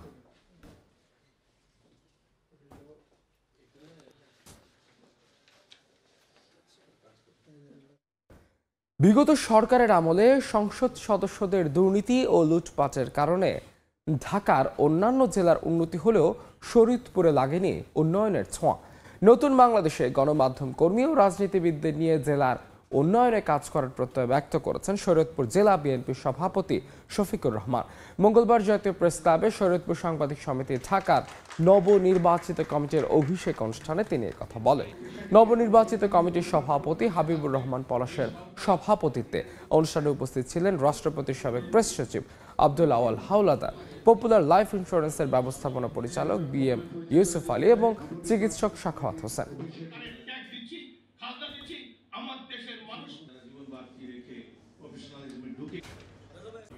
পানামা খাল দখল থেকে শুরু করে গ্রিনল্যান্ড কিনে নেয়ার প্রস্তাব কিংবা কানাডাকে যুক্তরাষ্ট্রের অংশ করা, দ্বিতীয় মেয়াদে ক্ষমতায় এসেই একের পর এক বিস্ফোরক মন্তব্য করছেন মার্কিন প্রেসিডেন্ট ডোনাল্ড ট্রাম্প। তার এ ধরনের বেপরোয়া সম্প্রসারণ নীতিকে উদ্ভট ও যুক্তরাষ্ট্রের জন্যই হুমকি হিসেবে দেখছেন বিশ্লেষকরা। বলছেন ট্রাম্পের উচিত সীমান্ত সম্প্রসারণ থেকে সরে এসে নিজ দেশের অভ্যন্তরীণ বিষয়ে নজর দেয়া। কখনো গ্রিনল্যান্ড দ্বীপ কিনে নেওয়া, কখনো পানামা খাল দখল করা, আবার কখনো কানাডাকে মার্কিন মানচিত্রের সঙ্গে যুক্ত করে সামাজিক যোগাযোগ মাধ্যমে পোস্ট দিয়ে সমালোচনার মুখে পড়েন মার্কিন প্রেসিডেন্ট ডোনাল্ড ট্রাম্প। দ্বিতীয় মেয়াদে ক্ষমতায় এসেই সীমান্ত সম্প্রসারণমূলক কথাবার্তা বলছেন ট্রাম্প। এমনকি মার্কিন স্বরাষ্ট্র দপ্তর একতরফাভাবে মেক্সিকো উপসাগরের নাম বদলে করেছে গালফ অব আমেরিকা। সোমবার গুগলও এই সিদ্ধান্ত অনুযায়ী তাদের ম্যাপে নাম পরিবর্তন করে দিয়েছে। গ্রিনল্যান্ড দখলে ডেনমার্কের প্রধানমন্ত্রীকে হুমকিও দেন ট্রাম্প। এদিকে প্রথমে কানাডাকে যুক্তরাষ্ট্রের 51তম অঙ্গরাজ্য হিসেবে যুক্ত হতে বলা, পরে অর্থনৈতিক চাপ তৈরি করা ট্রাম্পের সম্প্রসারণমূলক মনোভাবের বহিঃপ্রকাশ বলে মনে করেন বিশ্লেষকরা। তারা বলছেন ট্রাম্প এভাবে প্রাকৃতিক সম্পদের পাশাপাশি বিশ্ববাজারে আধিপত্য বজায় রাখতে চান।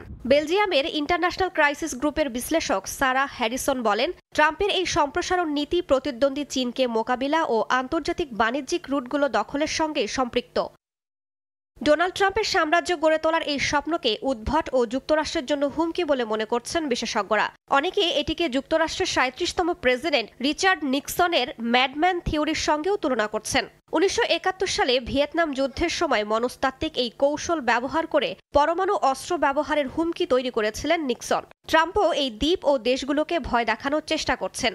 সামরিক শক্তি প্রয়োগ করে অঞ্চলগুলো সত্যি সত্যিই তিনি মার্কিন নিয়ন্ত্রণে আনতে চান কিনা তা নিয়েও সন্দেহ প্রকাশ করেন সারা। তবে ট্রাম্পের এই সম্প্রসারণ নীতি যুক্তরাষ্ট্রের জন্যই হুমকি হয়ে দাঁড়াবে বলে মনে করছেন কেউ কেউ। দেশটির অর্থনৈতিক অবস্থা ভেঙে পড়েছে। তাদের মতে ডোনাল্ড ট্রাম্পের উচিত সীমান্ত সম্প্রসারণ বাদ দিয়ে নিজ দেশের অভ্যন্তরীণ ইস্যুতে নজর দেয়া। ক্যাটো ইনস্টিটিউটের একজন সিনিয়র বিশেষজ্ঞ বলেন, সম্প্রসারণের ফাঁদে পড়া উচিত হবে না তার। রাইসা জান্নাত, সময় সংবাদ। বাংলাদেশের সংস্কারের ক্ষেত্রে ক্ষমতার পৃথকীকরণ এবং বিভিন্ন প্রতিষ্ঠানে রাজনৈতিক নিরপেক্ষতা নিশ্চিতে গুরুত্ব দিতে বলেছে আন্তর্জাতিক মানবাধিকার সংগঠন হিউম্যান রাইটস ওয়াচ। জুলাই গণ অভ্যুত্থান এবং বাংলাদেশের মানবাধিকার পরিস্থিতি নিয়ে 50 পৃষ্ঠার একটি প্রতিবেদন প্রকাশ করেছে সংগঠনটি। After the monsoon revolution, a road map to lasting security sector reform in Bangladesh শীর্ষক প্রতিবেদনে নির্বিচারে গ্রেফতার ও প্রতিশোধমূলক সহিংসতা বন্ধ করা, র্যাবের বিলুপ্তি ও গণতন্ত্র পুনরুদ্ধার করতে বেশ কিছু সুপারিশ করা হয়েছে। অন্তর্বর্তী সরকারকে আটক যে কোনো ব্যক্তির নিরাপত্তা নিশ্চিত ও দ্রুত বিচারকের সামনে হাজির করার বিষয়ে সুপারিশ করা হয়েছে।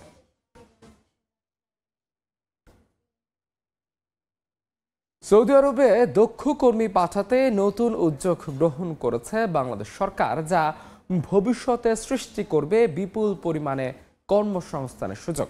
মঙ্গলবার রিয়াদে বাংলাদেশ দূতাবাসে আয়োজিত এক মত বিনিময় সভায় এই বিষয়ে আলোচনা করেন আইন, বিচার ও সংসদ বিষয়ক মন্ত্রণালয়ের উপদেষ্টা আসিফ নজরুল। তিনি বলেন, সৌদি আরবে ভিশন 2023-এর আওতায় বিভিন্ন মেগা প্রকল্পে বিপুল সংখ্যক বিদেশি কর্মীর শ্রম বাজার সৃষ্টি হয়েছে। এই শ্রম বাজারে নিজেদের কর্মী পাঠানোর জন্য বিভিন্ন দেশের প্রতিনিধিরা সৌদি আরবের সঙ্গে দ্বিপক্ষীয় চুক্তি সহ বিভিন্ন উদ্যোগ গ্রহণ করছে। পাশাপাশি বাংলাদেশের দক্ষ কর্মীদের আগ্রহী করতে সরকার নিয়মিত শ্রম মেলা ও সেমিনারের মাধ্যমে দুই দেশের সম্পর্ক জোরদারের চেষ্টা করছে।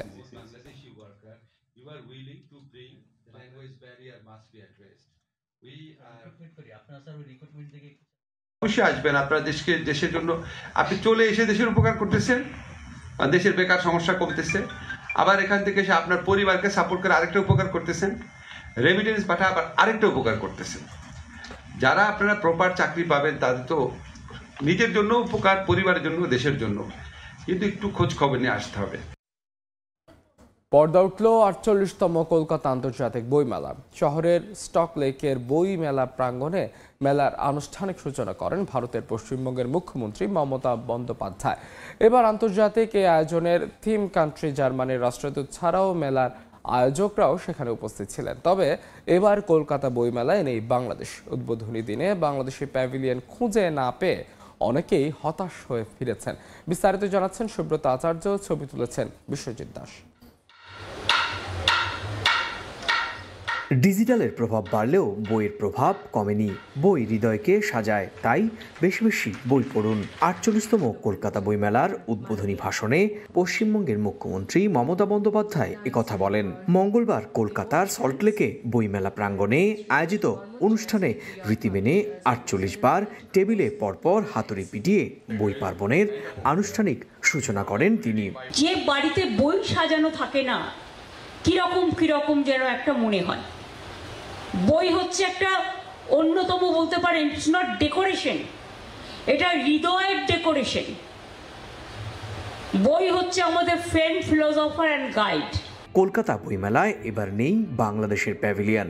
১৯৯৬ সাল থেকে বাংলাদেশ কলকাতা বইমেলায় গুরুত্বপূর্ণ অংশীদার হিসেবে অংশগ্রহণ করে আসছিল। তবে এবার মেলায় বাংলাদেশ না থাকায় অনেক পাঠকই আশাহত হয়েছেন। বাংলাদেশের যে অবস্থায় ছিল ঠিক সেই অবস্থায় আছে। আমরা কোনোরকম কোনো ইনস্ট্রাকশন আর পাইনি, এবং যদি কোনো ঊর্ধ্বতন কর্তৃপক্ষের কোনো রকম ইনস্ট্রাকশন কিছু আসে তখন সেই মতন ব্যবস্থা নিতে হবে। এবারের মেলার থিম কান্ট্রি জার্মানি। এছাড়াও পেরু, স্পেন, যুক্তরাষ্ট্র, যুক্তরাজ্য, নেপাল ছাড়াও ৮টি দেশ অংশ নিয়েছে। মেলা চলবে ৯ ফেব্রুয়ারি পর্যন্ত। এবছর নেই বাংলাদেশি প্যাভিলিয়ন, তাই প্রশ্ন উঠেছে ৪৭তম কলকাতা বইমেলার বই বিক্রির রেকর্ড কি ছুঁতে পারবে ৪৮তম কলকাতা বইমেলা? কলকাতা বইমেলা থেকে সুব্রত আচার্য, সময় সংবাদ। পানীয়তে রাসায়নিক যৌগ ক্লোরেটের পরিমাণ মাত্রা অতিরিক্ত হওয়া ইউরোপের সব দেশ থেকে নিজেদের তৈরি পণ্য প্রত্যাহার করে নিচ্ছে কোকা কোলা কোম্পানি। এরই মধ্যে যুক্তরাজ্য, বেলজিয়াম, নেদারল্যান্ডস, জার্মানি, ফ্রান্স ও লুক্সেমবার্গ থেকে কোক, স্প্রাইট সহ কোম্পানিটির তৈরি পানীয়ের ক্যান ও কাঁচের বোতল সরিয়ে ফেলা হয়েছে। বাকি দেশগুলো থেকেও পণ্য ফিরিয়ে আনার প্রক্রিয়া চলছে বলে জানিয়েছে কোম্পানিটির ইউরোপীয় ইউনিট। গেল বছরের নভেম্বর থেকে ইউরোপে পণ্য প্রত্যাহার শুরু করে কোকা কোলা। খেলার খবর, আবার আলোচনায় দুর্বার রাজশাহী ফ্র্যাঞ্চাইজি। দ্বিতীয়বারের মতো বাউন্স হয়েছে ক্রিকেটারদের দেয়া চেক, যা নিয়ে ফ্র্যাঞ্চাইজিটির উপর অসন্তুষ্ট বিসিবি। যদিও এখনই কঠোর শাস্তির পথে না হেঁটে ফ্র্যাঞ্চাইজিটিকে রাখছে কড়া নজরদারিতে। সমাধান না হলে প্রয়োজনে লিগ্যাল অ্যাকশনে যাওয়ার কথা জানান পরিচালক নাজমুল আবেদিন ফাহিম। এদিকে এখন পর্যন্ত কোনো অর্থ পায়নি দুর্বার রাজশাহীর টিম ম্যানেজার মেহরাব হোসেন অপি, তবুও আস্থা রাখছেন মালিক পক্ষের উপর। এই উইকেটের মতো বাউন্স করলে চেক প্রবলেম আছে, আই হোপ এমন করবে না। ঠিক আছে, ইনশাল্লাহ আমরা সবাই পাবো। লিগ্যাল পেপার করা আছে, লিগ্যাল পেপারই গাইড করবে যে আমাদেরকে কি করতে হবে। তাসকিনের শঙ্কাটাই সত্যি হলো, আবারও বাউন্স হলো দুর্বার রাজশাহীর দেয়া চেক। তবে এবার কঠোর অবস্থানে বিসিবিও। আসরের শুরু থেকেই একের পর এক বিতর্কের জন্ম দিয়েছে দুর্বার রাজশাহী, কলঙ্কিত করেছে বিপিএলকে। রাজশাহীর ক্রিকেটারদের দেয়া চেক দ্বিতীয়বারের মতো বাউন্স হওয়ায় এদিন জরুরি সভার ডাক বিসিবির। ছিলেন প্রতিটা ফ্র্যাঞ্চাইজির মালিক। রাজশাহী কর্তৃপক্ষের কাছে জানতে চাওয়া হয়েছে কেন কথা রাখছে না তারা। যদিও তাদের কাছ থেকে আবারও মিলেছে আশ্বাস, তবে এবার পুরো বিষয়ে নজরদারি করছে বিসিবি। দুই একটা ফ্র্যাঞ্চাইজি তাদের পেমেন্ট নিয়ে তাদের যে কমিটমেন্ট ছিল সেগুলি রাখেনি। একটা ছবি দিয়েছে যে কীভাবে সে সেটা করতে চায়, আমরা দেখতে চাই যে সেভাবে সে করতে পারছে কিনা। তাদেরকে আমরা কিছুটা সময় দিয়েছি ওই কমিটমেন্টগুলো ফুলফিল করার জন্য। বাট যেভাবে বললাম যে আমরা এখন প্রায় প্রতি মুহূর্তেই আমরা ফলো করব তাদেরকে, তারা তাদের কমিটমেন্টটা কতটুকু রাখছে, তাদেরকে যতটুকু সম্ভব প্রেশার রাখার চেষ্টা করা। বিপিএল এর ব্যাংক গ্যারান্টির নীতিমালা উপেক্ষা করে দল দিয়েছিল বিসিবি, যদিও বোর্ডকে কথা দিয়েছিল এমন কাজ করবে না তারা। বেশিরভাগ ফ্র্যাঞ্চাইজি রেখেছে তাদের কথা, তবে এমন ঘটনা বিসিবির কাছে বড় শিক্ষা। এরপর থেকে আরো অনেক চিন্তা ভাবনা করে অনেক প্রফেশনাল সেটআপ আনার চেষ্টা করব, যেন যা শুধু করার জন্য না, BPL can B a good source for earning money, BPL can B a good opportunity আমাদের দেশের ক্রিকেটটাকে আরো ডেভেলপ করা। আমি যতদিন থাকবো আমার চেষ্টা এটাই থাকবে যেন এটা একটা সলিড স্ট্রাকচারের উপরে, ফাউন্ডেশনের উপরে দাঁড়াতে পারে। ক্রিকেটাররা ছাড়াও দুর্বার রাজশাহীর টিম ম্যানেজার মেহরাব হোসেন ওপিও পাননি 1টি টাকা, তবুও রাখছেন মালিক পক্ষের উপর ভরসা। ধৈর্য ধরতে বলেছেন ক্রিকেটারদেরও। আমি পাইনি অন্তপক্ষে, কিন্তু অন্যান্য প্লেয়াররা প্রথম যেটা 25% কথা ছিল 25% দেওয়া হয়েছে, এবং গত পরশু দিন আমাদের 25% প্লেয়ারদের চেক দেওয়া হয়েছে। মালিক পক্ষ যেহেতু আমাকে আশ্বস্ত করেছেন যে আমাকে দিবেন, আমাকে একটা ডেট দেওয়া হয়েছে, সেই ডেটের অপেক্ষা আছে। কেউ হোটেল লিভ করছেন না, আমরা সকলেই হোটেলে আছি, একত্রেই আছি। Let's hope for the best. শেষ ম্যাচে সিলেটকে হারিয়ে প্লে অফের রেসে বেশ ভালোভাবেই টিকে আছে রাজশাহী, যদিও তাকিয়ে থাকতে হবে খুলনা চিটাগংয়ের ম্যাচের দিকে। প্লে অফের ম্যাচ হবে আরও 4 দিন পর। এই কয়েকদিন হোটেলে শান্তিতে থাকবেন কিনা ক্রিকেটাররা, সেটাই এখন বড় চিন্তা। কারণ এর আগে চট্টগ্রাম পর্বে হোটেল ভাড়া না দেয়া নিয়ে আলোচনা হয়েছিল অনেক। তামিম হোসেন, সময় সংবাদ, ঢাকা। এদিকে আবারও কাজ করায় চিটাগং কিংস। লঙ্কান ক্রিকেটার বিনুরা ফার্নান্দোর পর এবার ভুক্তভোগী আরও 2 বাংলাদেশি রিক্রুট। টুর্নামেন্টের শেষ ভাগে এসেও কোনো টাকা বুঝে পাননি পাকিস্তানি খাজা নাফে আর আফগান অলরাউন্ডার জুবায়েত আকবরী। তবে ফ্র্যাঞ্চাইজির চাপে মুখ খুলতে চাচ্ছেন না তারা, যদিও ভিন্ন ব্যাখ্যা দিয়েছেন কিংস মালিক।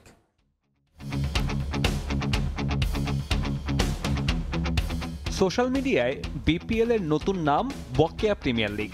দুর্বার রাজশাহীর একের পর এক কাণ্ড প্রত্যাশিতভাবেই যুক্তি দিচ্ছে এমন নামের।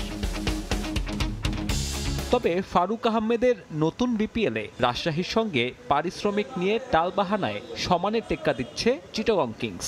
এর আগে বিনুরা ফার্নান্দোকে নিয়ে সময় সংবাদে খবর প্রচারের পর জ্ঞান ফেরে দলটার। পারভেজ হোসেন ইমনের ইস্যুতেও সমালোচিত হয়েছে অনেক। এবার সামনে এলো নতুন 2 নাম। টুর্নামেন্টের শেষ ভাগে এসেও 1 টাকাও বুঝে পাননি পাকিস্তানের খাজা নাফে আর আফগান অলরাউন্ডার জুবায়েত আকবরী। যদিও বকেয়া নিয়ে সরাসরি কথা বলতে ভয় পাচ্ছেন ক্রিকেটাররা, আছে ফ্র্যাঞ্চাইজি মালিকের চাপও। মুখ খুললে কোনো টাকাই পাবেন না, এই শঙ্কায় বাংলাদেশে দিন কাটছে তাদের।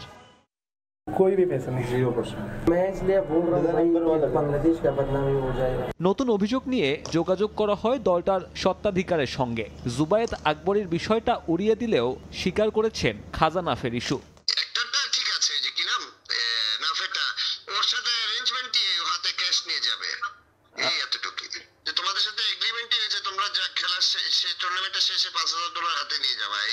আমি তাদেরকে কিভাবে রাখি আপনি কল্পনা করতে পারবেন না, মানে এত ভালো ইজ্জত দিয়ে রাখি। পিস অফ মাইন্ডের একটা ব্যাপার ছিল ওখানে। আমি একটু ডিসস্যাটিসফাইড ছিলাম কিছু কমেন্টসে, কিছু অ্যাকশনসে, দ্যাটস অল।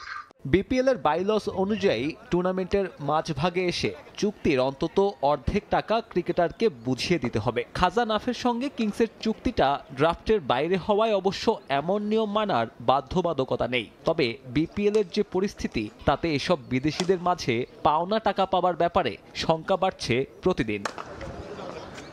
সাব্বির মিথুন, সময় সংবাদ, ঢাকা। দুর্বার রাজশাহী যেন দুর্নামের সাক্ষী বিপিএল এর। বারবার মালিক পক্ষের দেয়া চেক বাউন্সের মতো ন্যাক্কারজনক ঘটনা তো আছেই, সঙ্গে সমালোচনার সঙ্গী মাঠ ও মাঠের বাইরের নানা নেতিবাচক কর্মকাণ্ড। পাওনা টাকা না পেয়ে দেশি ক্রিকেটারদের অনুশীলন বর্জন, বিদেশি ক্রিকেটারদের খেলতে না আসা, বিপিএল এর বাইলস পরিবর্তন, অ্যাপ্রন পরে টস করা, কিট ব্যাক না আনা, যাতে শুধু ক্রিকেটই নয় ভাবমূর্তি নষ্ট হয়েছে বাংলাদেশে। বিপিএল এর সমালোচনা করেছেন ওয়ার্ল্ড ক্রিকেটার্স অ্যাসোসিয়েশনের সিইও টম মোফাট। কিছু ভুলকুটি হয়েছে আমাদের অনভিজ্ঞতার জন্য, কিন্তু সেটাকে আমরা অ্যাড্রেস করে ফেলেছি। আর ভবিষ্যতে ইনশাল্লাহ হবে না। আপনারা এইটুকু অন্তত আমাদেরকে ক্ষমা সুন্দর চোখে দেখবেন সবাই। মুখে কথার তুবড়ি ফোটে, বাস্তবতা কাজে নেই কোনো মিল। ক্রিকেটারদের অসহায়ত্ব, হাস্যরস। বিপিএল এর যত দুর্নাম সব যেন ভর করেছে দুর্বার নয়, দুর্বল ম্যানেজমেন্টের রাজশাহীতে। এই উইকেটের মতো বাউন্স করলে চেক প্রবলেম আছে। আই হোপ এমন করবে না, ঠিক আছে ইনশাআল্লাহ আমরা সবাই পাবো। বিতর্কের শুরুটা ড্রাফটের আগে জিসান আলম ইস্যুতে। দলটির মালিকানা নিয়েও আছে প্রশ্ন। পরিকল্পনাহীনতার শুরুটা ড্রাফট থেকেই, যেখান থেকে মোটে 13 জনকে দলে ফেরায় ফ্র্যাঞ্চাইজিটি। এমন কিছু নাম ছিল সেখানে যারা বাতিলের খাতায় ঘরোয়া ক্রিকেটেও। 5 বছর পর বিপিএল এ ফেরার রাজশাহী উদ্বোধনী তিনি বিতর্কের জন্ম দেয় টস করতে এসে। অধিনায়ক এনামুল হক বিজয়ের অ্যাপ্রন পরা এমন দৃশ্য বিশ্ব ক্রিকেটে বিরল। লিগ পর্ব শেষ হলেও এখনো কিটব্যাক পাননি ক্রিকেটাররা, পাওয়ার সম্ভাবনাও প্রায় শূন্যের কোটায়। পারিশ্রমিক নিয়ে মালিক পক্ষের টালবাহানা প্রকাশ্যে আসে চট্টলা পর্বে, যার দরুন অনুশীলন বর্জনের মতো ঘটনাও ঘটে। পরে বিসিবি সভাপতি সহ বোর্ড কর্তারা উড়ে যান চট্টগ্রামে, দায়িত্ব নেন ক্রিকেটারদের অর্থপ্রাপ্তির। কথা ছিল চট্টলা পর্ব শেষ হওয়ার আগেই 50% অর্থ দেয়া হবে ক্রিকেটারদের, তবে তারা পেয়েছিলেন মোটে 25%। এমনকি চট্টগ্রামের হোটেলের বকেয়া বিল নিয়ে ওঠে সমালোচনার ঝড়। টাকা পাননি মৃত্যুঞ্জয়, বিসিবিতে নালিশ করেছেন সামারা কোন। এর মধ্যেই অধিনায়ক পরিবর্তন করে আবারও আলোচনায় আসে ফ্র্যাঞ্চাইজিটি।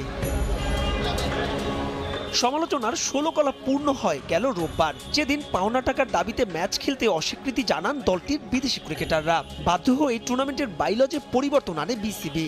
এরপর আবারও চেক বাউন্স হলো মঙ্গলবার। এছাড়াও এবারের বিপিএল এ ফিক্সিং নিয়ে যত গুঞ্জন বা সন্দেহ, বেশিরভাগ ঘটনাই উঠে এসেছে রাজশাহীর খেলোয়াড়দের নামে। এসব ঠেকাতে বিসিবির পদক্ষেপ নিয়েও আছে প্রশ্ন, তবে কোনো এক অদ্ভুত কারণে তারা এগুলো আমলেই নেয়নি। কিন্তু ক্রিকেট পাড়ায় ফিস ফাঁস। বোর্ড সভাপতির বন্ধু বলেই নাকি বাড়তি সুবিধা পাচ্ছে রাজশাহী ফ্র্যাঞ্চাইজি, তবে তাতে বিশ্ব ক্রিকেটে ভাবমূর্তি নষ্ট হচ্ছে বাংলাদেশেরই। মাহবুব বিমন, সময় সংবাদ, ঢাকা। নতুন করে আরও 7 ফেডারেশনের অ্যাডহক কমিটি গঠন করে প্রজ্ঞাপন দিয়েছে জাতীয় ক্রীড়া পরিষদ। লম্বা সময় পর সাঁতারের সাধারণ সম্পাদক পদে ফেরানো হয়েছে মাহবুবুর রহমান শাহিনকে। ভারোত্তোলনের সভাপতির দায়িত্বে মহিউদ্দিন আহমেদ। ক্রীড়াঙ্গনে এগিয়ে নেয়ার লক্ষ্যে দল ও মত প্রাধান্য না দিয়ে সংগঠনের যোগ্যতার বিচারে এই কমিটি সুপারিশ করা হয়েছে বলে জানান সার্চ কমিটির আহ্বায়ক। ঢেলে সাজানো হচ্ছে দেশের ক্রীড়াঙ্গন। কিছুটা ধীর গতিতে হলেও সার্চ কমিটির তত্ত্বাবধানে সচল হচ্ছে ফেডারেশনগুলো। এর আগে 9টি ফেডারেশনের অ্যাডহক কমিটি গঠন করে প্রজ্ঞাপন দেয় জাতীয় ক্রীড়া পরিষদ। তারই ধারাবাহিকতায় এবার আলোর মুখ দেখল আরও 7টি।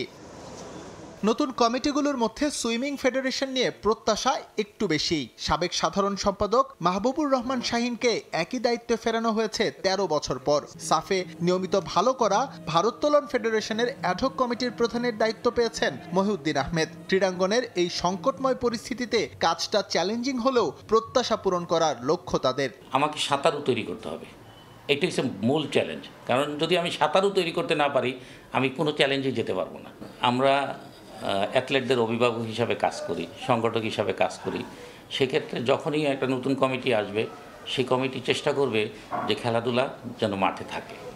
তো আমার মনে হয় যে সেই দিক থেকে বিবেচনা করলে যে স্থবিরতাটা কাটায় উঠতে পারবে। এই দায়িত্ব পাওয়াতে এতে আমার উপরে আরও বেশি ভরসা করবে সরকার, এবং আমিও চাইব যে আগের চেয়ে যাতে ফেডারেশন এবং এই ভারোত্তোলন দেশে বিদেশে আরও প্রসার লাভ করে এবং আমরা ভালো মেডেল এবং পদক আনতে পারি। এই অ্যাডহক কমিটির মধ্য দিয়ে ভলিবলে অবসান হয়েছে আশিকুর রহমান মিকু অধ্যায়। লম্বা সময় দায়িত্বে থাকার পরও তার আমলে খেলাটি গড়ের মাঠ। সব বিবেচনা করেই কমিটি সুপারিশ করে সার্চ কমিটি, যেখানে দল ও মতকে প্রাধান্য না দিয়ে দেখা হয়েছে সংগঠকদের যোগ্যতা আর বিগত দিনের রেকর্ড। আমরা আসলে রাজনৈতিক দল নিয়ে চিন্তা করি নাই ডে ওয়ান থেকেই। আমরা সবসময় চিন্তা করেছি তার ক্রীড়াঙ্গনে তার যোগ্যতাটা। বিগত 15 বছর বা 17 বছর যেটাই বলি, তাদের যোগ্যতা থাকা অবস্থাও তারা কিন্তু ফেডারেশনকে কিছু দিতে পারেনি। তো আমরা চাচ্ছি সেই লোকগুলোকে একটু সম্মানিত করা। আমাদের মূল উদ্দেশ্যই হলো ইলেকশন। আমরা হয়তো যদি এই 4 মাস হয়ে গেছে, এর মাঝে যদি আমরা আরেকটু দ্রুততার সাথে কাজ করতে পারতাম, ফেডারেশনগুলো যদি আরেকটু দ্রুত দিয়ে দিতে পারতাম, তাহলে আমরা কিছুটা সময় পেতাম আমাদের যে গঠনতন্ত্র, আমাদের যে মূল কাজ, সার্চ কমিটির মূল কাজ গঠনতন্ত্র নিয়ে আরও দ্রুত কাজ করে। এছাড়াও টেবিল টেনিস, কারাতে, শরীর গঠন এবং ফেন্সিং এর অ্যাডহক কমিটি প্রকাশ করেছে জাতীয় ক্রীড়া পরিষদ। নানা কারণে কিছুটা ধীরগতিতে হলেও দ্রুতই বাকি ফেডারেশনগুলোর কমিটি সুপারিশে কাজ করছে সার্চ কমিটি। আমরা গঠনতন্ত্র নিয়ে অনেক সামনের দিকে এগিয়ে গিয়েছি। এস এম ইকবাল, সময় সংবাদ, ঢাকা। এ পর্যায়ে শীর্ষ সংবাদগুলো জানিয়ে দিচ্ছে আরেকবার। এই দুর্ভোগ আমরা চাই না এবং আমরা এখন থেকেই আমি আমার স্টাফ ভাইদেরকে বলবো তারা যেন তাদের কর্মে ফিরে যায়। রেলের যারা ওনারা যে বিদ্যমান যে সুবিধা দিয়ে আছে সেগুলো সব বহাল থাকবে। গভীর রাতে রেল উপদেষ্টার সঙ্গে শ্রমিক নেতা ও বৈষম্য বিরোধীদের বৈঠক, দাবি পূরণের আশ্বাসে রানিং স্টাফদের কর্মবিরতি প্রত্যাহারের ঘোষণা, ট্রেন চলাচল শুরু। জনগণের বিপক্ষে গেলে পরিণত হবে 5 আগস্টের মতো বললেন তারেক রহমান। ক্ষমতায় গেলে হাসিনা বিরোধী সব দলকে নিয়ে ঐক্যের সরকার গঠনের ঘোষণা। কালো বাজারের দখলে প্রাথমিক ও মাধ্যমিকের পাঠ্য বই, পাণ্ডুলিপি ছাপিয়ে বিক্রি হচ্ছে নীলক্ষেতের দোকানে, পাঠানো হচ্ছে বিভিন্ন জেলায়। অসাধু প্রেস মালিকদের দুষ্যে এনসিটিবি। স্থানীয় আমানতের 1300 কোটি টাকা তুলতে গদর ঘর্ম অবস্থা চট্টগ্রাম বন্দর কর্তৃপক্ষের। জমা আছে সালমের 4টি সহ বিভিন্ন ব্যাংকে। চিঠি লেনদেন, বৈঠকে মিলছে না ফল। এবং বড় মৌসুমের শুরুতে সার কিনতে নাজেহাল চাষি, নওগাঁয় প্রতি বস্তায় দাম বেড়েছে 250 টাকা। কৃত্রিম সংকোচ নিয়ে পাল্টাপাল্টি দোষারোপ খুচরা বিক্রেতা ডিলারদের।